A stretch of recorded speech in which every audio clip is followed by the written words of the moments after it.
Hello everyone, welcome to our YouTube channel Achievers of Science and Commerce. Myself Nishtha and I'll be teaching chemistry on this platform. Please do subscribe our channel for more educational videos.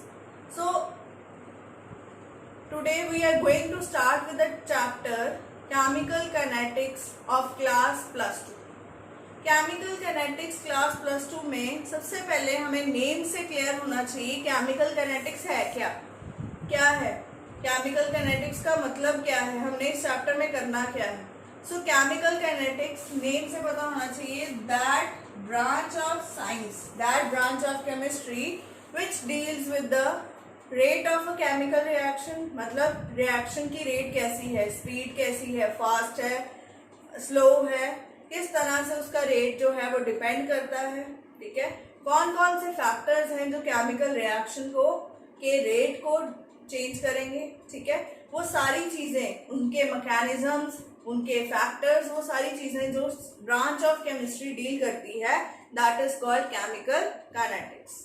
सो ये हमारा chemical kinetics की definition है। So the chemical kinetics is that branch of science, that branch of chemistry which deals with the rate of a chemical reaction, its mechanism and the factors influencing the chemical reaction. So ये उसकी आगे definition. ठीक है, अब सबसे पहले हमें पता होना चाहिए इस डेफिनेशन के अंदर रेट हम किसको कहते हैं। सो रेट ऑफ अ रिएक्शन हम डिस्कस करेंगे। सो rate of a reaction find out करने के लिए हम दो तरह के रेट्स फाइंड आउट करेंगे। So two types of rates हमने इसमें देखने हैं। First rate is average rate, clear, and the second rate is instantaneous rate.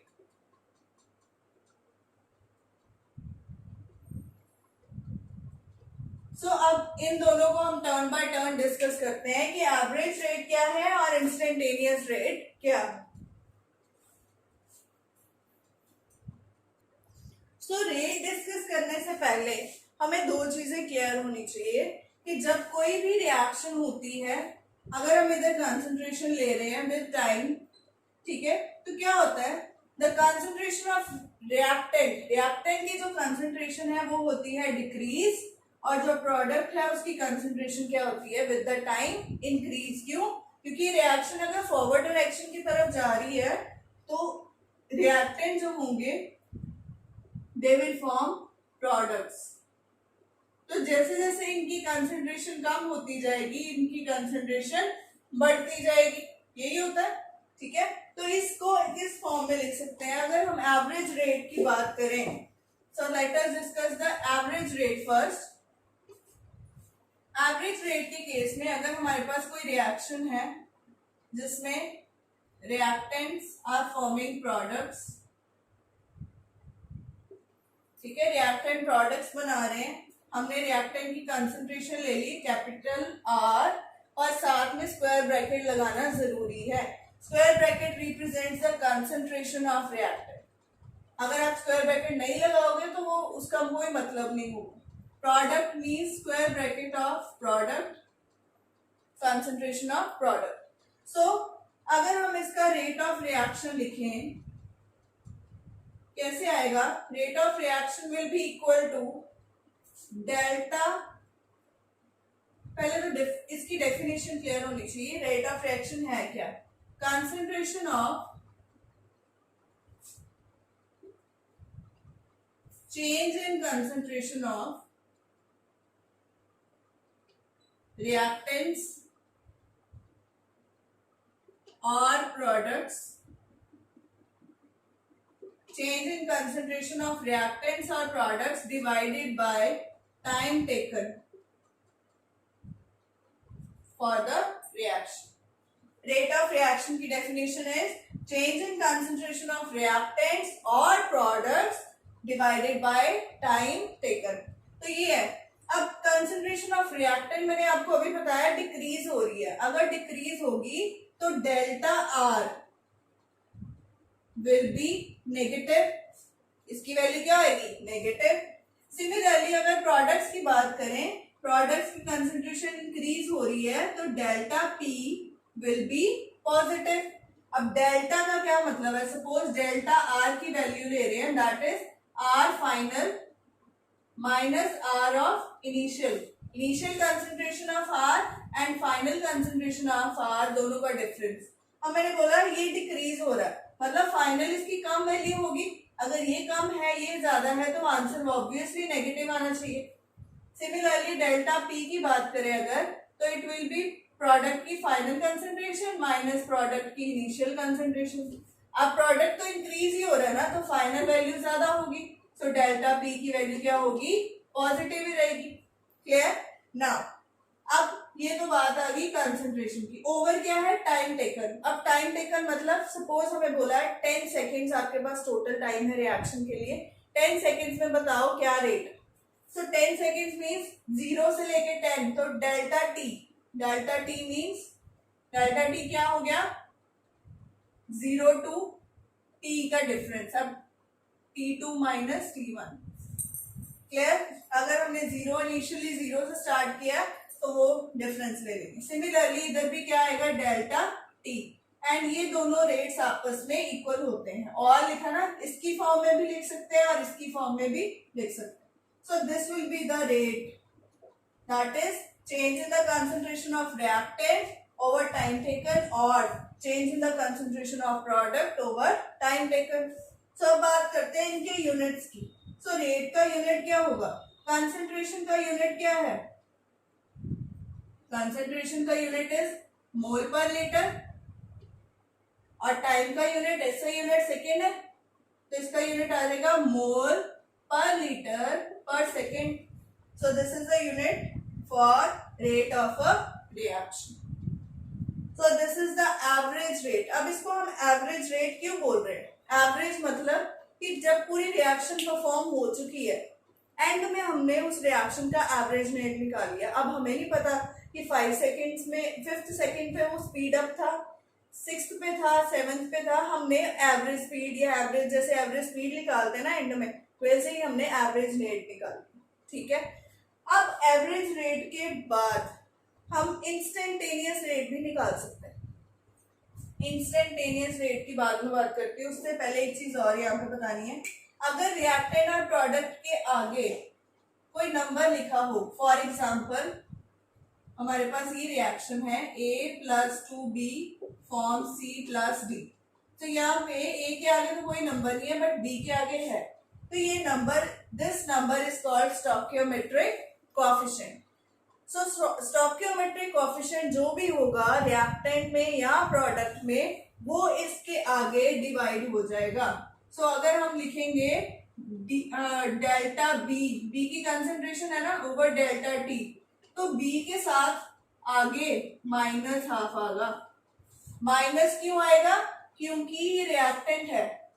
इसी तरह अगर यहाँ पे 2 होता तो हम लिखते minus plus, because it is a product, plus half concentration of C का चेंज ओवर। सो जो आगे स्टोइकियोमेट्रिक कोएफिशिएंट्स होंगे that will be divided in the front. So this is all about the average rate. अब हम आ जाते हैं instantaneous rate. सो instantaneous name से पता लग रहा है, इंस्टेंटेनियस मतलब किसी इंस्टेंट के ऊपर, एट एनी इंस्टेंट, उस टाइम पे रेट क्या है। फॉर एग्जांपल हमें बोल दिया 5th सेकेंड के ऊपर उस रिएक्शन का रेट क्या था, उस इंस्टेंट पे आया ना, ये नहीं बोला कि 5 सेकेंड्स में क्या हुआ, हमें बोला 5th सेकेंड पे रेट क्या था, 10th सेकेंड में रेट क्या था। सो this is the difference, this is the basic difference between average rate and instantaneous rate. उसमें हम सारी रिएक्शन होने के बाद उसका रेट निकालते हैं, टोटल टाइम दिया होता है रिएक्शन का। पर इसमें क्या होगा, हमें इंस्टेंट टाइम दिया होगा। सपोज 5th सेकेंड में रेट निकालो, 6th सेकेंड में रेट निकालो, 7th सेकेंड में रेट निकालो। So this type of rate is called instantaneous rate, which is find out only at any instant of time. तो ये उसकी डेफिनेशन आ जाए। अब इसमें और उसमें फर्क क्या है कैलकुलेशन में। अब इंस्टेंटेनियस रेट में और उसमें क्या फर्क है, डेल्टा टी, सो जो हमारी डेल्टा टी की वैल्यू है, जो डेल्टा टी है इंस्टेंटेनियस रेट में डेल्टा टी की वैल्यू अप्रोच किसको करेगी, जीरो को। क्यों जीरो को अप्रोच कर रही है, क्योंकि जो डेल्टा टी है वो तो डिफरेंस रहा ही नहीं, क्योंकि हमें बोल दिया 5th सेकंड में, तो वो क्या आ गया, टी आ गया। सो अगर हम t2 माइनस t1 देखें तो डिफरेंस t1 भी हमारा वही है, t2 भी हमारा वही है, तो it will approach to zero, क्योंकि हमें 5th सेकंड में बोला, तो डिफरेंस तो कोई रहा ही नहीं टाइम का। तो if delta T approaches to zero, तो अगर हम लिमिट लगा दे delta T approaches to zero, किस पे, उसी पे जो हमारा एवरेज रेट था ये, ठीक है, या लिमिट लगा दें delta T approaches to zero, किस पे, प्रोडक्ट की कंसंट्रेशन।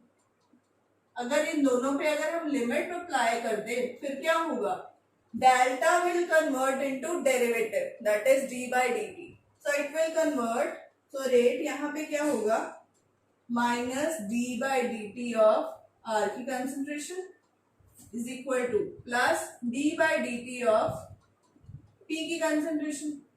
सो जब आ जाए D by D T means derivative small instant of time पे, तो हम इसको बोलेंगे instantaneous time. So instantaneous time में आना है derivative that is D by D T, और जो हमारा एवरेज रेट था उसमें क्या आना था, delta that is change in concentration. Clear, ये डिफरेंस है दोनों में।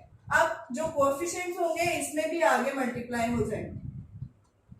Clear, so this is all about the rate of reaction, that is the average rate and the instantaneous rate. अगर हमें सपोज न्यूमेरिकल दिया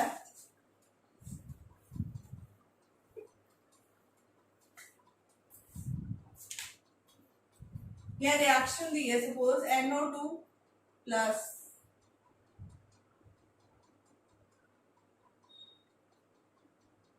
ये रिएक्शन, ठीक है।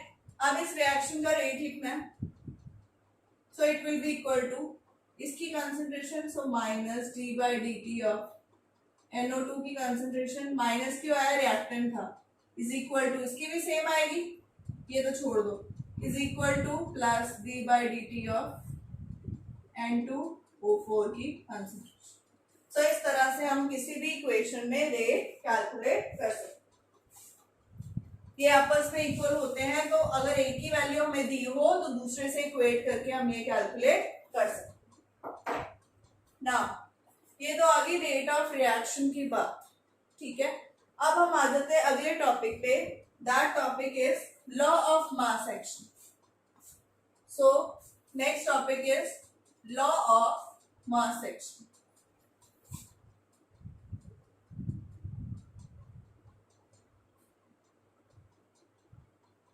लॉ ऑफ मास एक्शन क्या कहता है, ये लॉ कहता है कि जो रेट है, rate of reaction is directly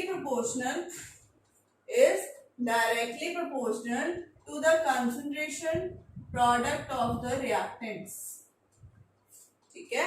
मतलब कि जो हमारा रेट है किसी भी रिएक्शन का, वो किस पे डिपेंड करेगा, directly proportional to the product of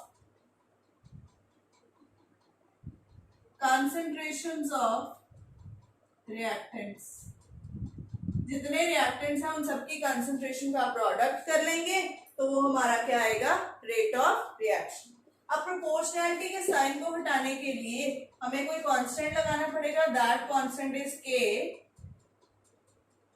then this k is called rate constant,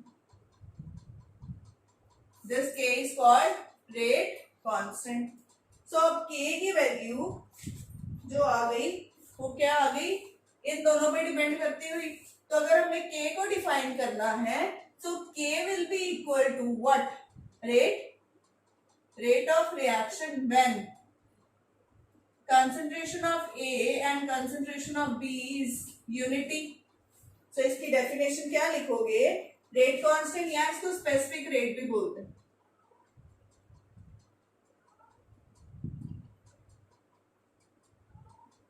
so definition अगर रेट कांस्टेंट की है इसकी लिखनी हो तो क्या लिखेंगे, the rate constant will be equal to the rate of reaction when the concentration of all the reactants that are multiplying the concentration of those reactant is unity. So यहाँ से हमारी K की डेफिनेशन क्लियर हो। अब हम आ जाते हैं K की कैरेक्टरिस्टिक्स क्या हैं। So next topic is characteristics of rate constant. Rate constant की क्या क्या कैरेक्टरिस्टिक्स। अब पहली चीज, अगर रिएक्शन सेम है तो रेट कांस्टेंट की वैल्यू कांस्टेंट रहेगी। ये नहीं कि एक टाइम पे इतनी है रेट कांस्टेंट, दूसरे टाइम पे डिफरेंट होगी, तीसरे पे डिफरेंट होगी। So the rate constant will remain same for the same reaction at every time of interval. तो रेट ऑफ रिएक्शन हमेशा सेम रहेगा, रेट कांस्टेंट। क्लियर? सो ये तो आ गया उसका first point. So different reaction के लिए डिफरेंट के वैल्यू, सेम रिएक्शन के लिए सेम रेट के वैल्यू। बट के वैल्यू जो है वो किस पे डिपेंड कर रही है? कंसंट्रेशन पे। सो कंसंट्रेशन जैसे जैसे चेंज होगी वैसे वैसे के की वैल्यू चेंज होगी।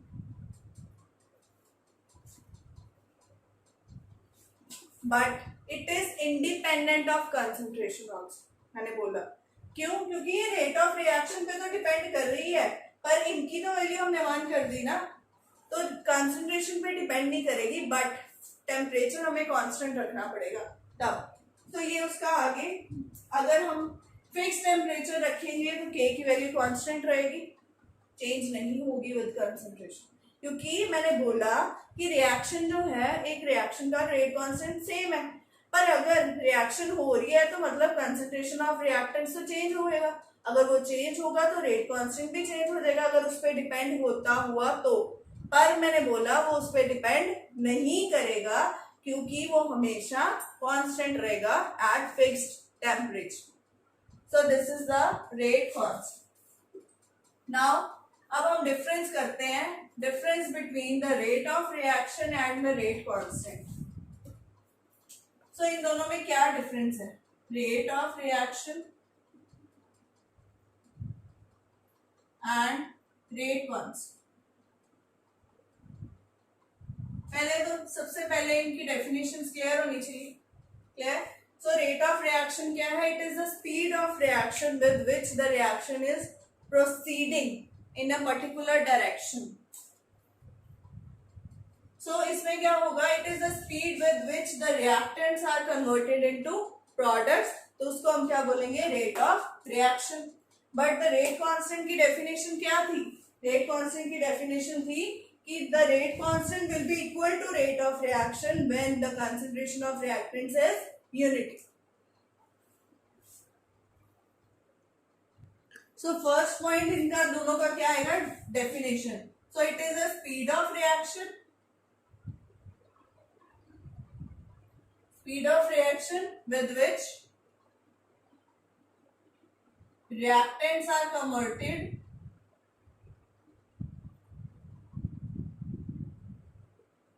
into products. और ये क्या है? It is equal to rate of reaction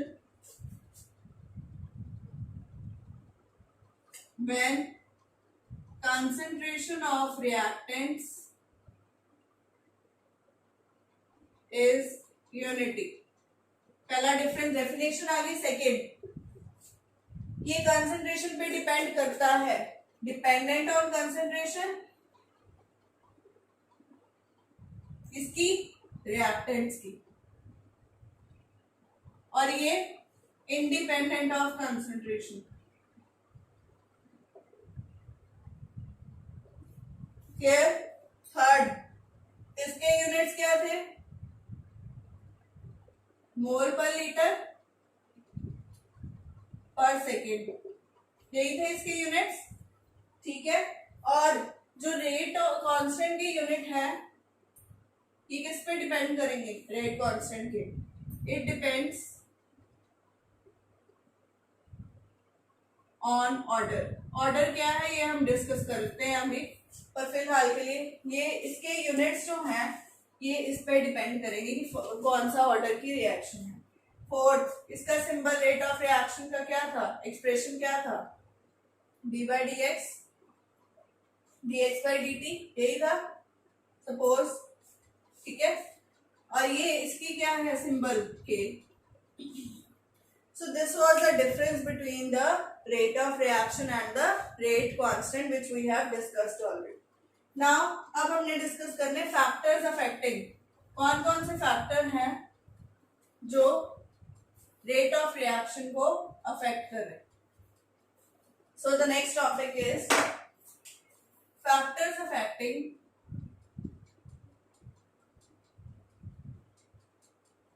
rate of reaction। अब देखो कौन कौन से फैक्टर्स हैं, इसमें कुछ फैक्टर्स मैं आपको बता रही हूँ। पहले कंसंट्रेशन ऑफ रिएक्टेंट्स, मैंने अभी बात की ना, ये कंसंट्रेशन पे डिपेंड करते हैं।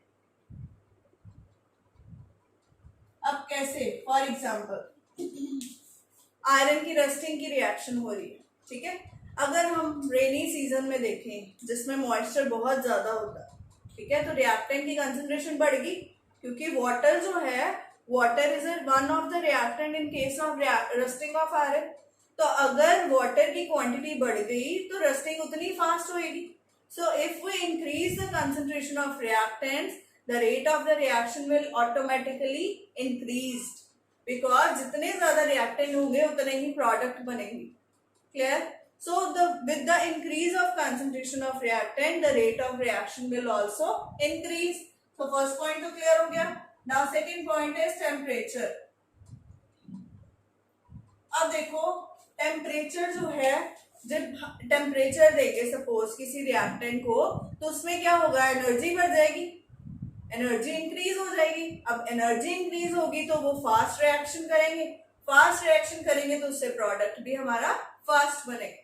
सो टेम्परेचर एक एक्सपेरिमेंटली कैलकुलेटेड चीज है जिसमें उन्होंने बोला कि 10 डिग्री अगर राइज करते हैं टेम्परेचर को, तो उस केस में रेट ऑफ रिएक्शन जो होता है ऑलमोस्ट डबल हो जाता है। सो मतलब सिर्फ 10 डिग्री टेम्परेचर बढ़ाने से डबल हो गया rate of reaction. So temperature का बहुत ज्यादा इफेक्ट है किस पे, rate of reaction. So this is the second point. Now third point is catalyst. Catalyst क्या होते हैं? Catalyst are those substances which increases the rate of reaction, but they do not participate. वो खुद नहीं product बनाने लग जाते, वो सिर्फ रिएक्शन की स्पीड को बढ़ाने के लिए यूज होते हैं। फॉर एग्जाम्पल हाइड्रोजन और ऑक्सीजन है, वैसे दोनों पड़े हो, दोनों आपस में कंबाइन नहीं होंगे, पर अगर हम उनको प्लैटिनम के साथ कंबाइन करवाएं तो प्रोडक्ट वाटर बना दें। सो मतलब platinum is a catalyst here, platinum से कोई प्रोडक्ट नहीं बन रहा, जस्ट वो उनको क्या कर रहा है, रिएक्शन की स्पीड को बढ़ाने में काम आ रहा है। अब वो काम कैसे आता है, वो सरफेस प्रोवाइड करता है, क्योंकि ये दोनों हाइड्रोजन और गैसेस, ऑक्सीजन क्या है, गैसेस हैं, और ये गैसेस को कंबाइन होने के लिए एक सरफेस चाहिए, और वो सरफेस कौन प्रोवाइड करेगा, प्लैटिनम। सो प्लैटिनम इस तरह से रिएक्शन की स्पीड को क्या कर रहा है, बढ़ा रहा है, पर वो रिएक्शन में प्रोडक्ट फॉर्मेशन नहीं कर रहा। सो कैटलिस्ट के साथ क्या होगा, स्पीड अप ज्यादा होगी reaction. So with the increase in the concentration of catalyst, the rate of reaction will also increase. Now the fourth point, fourth factor is surface area. Surface area का क्या मतलब है, सपोज हमारे पास कोई चीज powdered form में है, कोई रिएक्टेंट है जो पाउडर्ड फॉर्म में है, तो अगर आप उसको रिएक्ट करवाना चाहोगे तो वो जल्दी रिएक्ट कर जाएगा, पर अगर वो सॉलिड फॉर्म में है, ठीक है, सॉलिड ब्लॉक की फॉर्म में है, वो इतनी जल्दी रिएक्ट नहीं करता। क्यों? अब जब किसी चीज को पाउडर फॉर्म में कन्वर्ट कर दिया, तो पाउडर में क्या होते हैं, स्पेस ज्यादा होती है, ठीक है, स्पेस ज्यादा होगी तो सरफेस एरिया ज्यादा होगा, रिएक्शन की रेट ऑटोमेटिकली बढ़ जाएगी, ठीक है। So when the surface area of the reactants are increased, the rate of reaction will also increase, rate of reaction भी बढ़ जाएगा, ठीक है। आपने इसकी जनरल लाइफ में एग्जांपल देख लो। फॉर एग्जांपल हमने आइस को मेल्ट करना है, अगर आइस का बड़ा ब्लॉक लेंगे, ठीक है, उसको हीट करना स्टार्ट करो, उसको टाइम लगेगा, पर उसी आइस के बड़े ब्लॉक को अगर क्रश कर दोगे तो वो बड़ी जल्दी मेल्ट हो जाएगा। सो यही चीज को आप इसके साथ रिलेट कर सकते हो, क्रश करके उसका सरफेस एरिया बढ़ जाता है, एरिया बढ़ जाएगा तो वो रिएक्शन स्पीड अप करेगा, क्योंकि उसको चारों तरफ से अप्रोच कर सकते हैं वो रिएक्टेंट एक दूसरे को। क्योंकि यहाँ पे अगर ये पाउडर है तो इधर से चारों तरह से रिएक्शन हो सकती है, पर ब्लॉक जो है उसकी तो सिर्फ बाउंड्री से हो रही है ना, अंदर वाले मॉलिक्यूल्स की तो नहीं ना हो रही। जब तक बाहर वाले की नहीं होगी अंदर भी नहीं होगी। तो इस तरह से सरफेस एरिया क्या करेगा, रिएक्शन की स्पीड को बढ़ाएगा। Now fifth is effect of radiation. अब देखो कुछ रिएक्शंस होती हैं फोटोकेमिकल रिएक्शंस जो लाइट की प्रेजेंस में ही होती हैं, जैसे फोटोसिंथेसिस है, सनलाइट की प्रेजेंस में होती है, तो जितनी ज्यादा सनलाइट होगी उतनी ही ज्यादा स्पीड में रिएक्शन चलेगी। ठीक है, सो इन रेडिएशंस का इफेक्ट सिर्फ उन रिएक्शंस में पड़ेगा जिसमें फोटोकेमिकल रिएक्शंस हैं। जैसे हमने फोटोग्राफी की एग्जांपल की थी, black and white photography in class 10th। उसमें क्या था, सिल्वर क्लोराइड और सिल्वर ब्रोमाइड को लेते हैं, किसमें, सनलाइट में रखते हैं उसको, that breaks into silver and chlorine and silver into bromine simultaneously. So मतलब उस केस में जब सनलाइट ज्यादा होगी तो वो जल्दी डिसोसिएट होंगे, जल्दी डिसोसिएट होंगे तो rate of the reaction will increase. So these are the main 5 factors that affect the rate of reaction. So ये हमारा टॉपिक जो है यहाँ पे खत्म होता। नेक्स्ट जो हमारा है वो हम स्टार्ट करेंगे collision theory. That collision theory we will discuss in the next lecture. Till then, thank you so much for watching my video. If you have not subscribed our channel yet, please do subscribe it. And you can send me any query related to the topic in the comment box. I will reply. Please like and share my videos with your friends also. Thank you so much.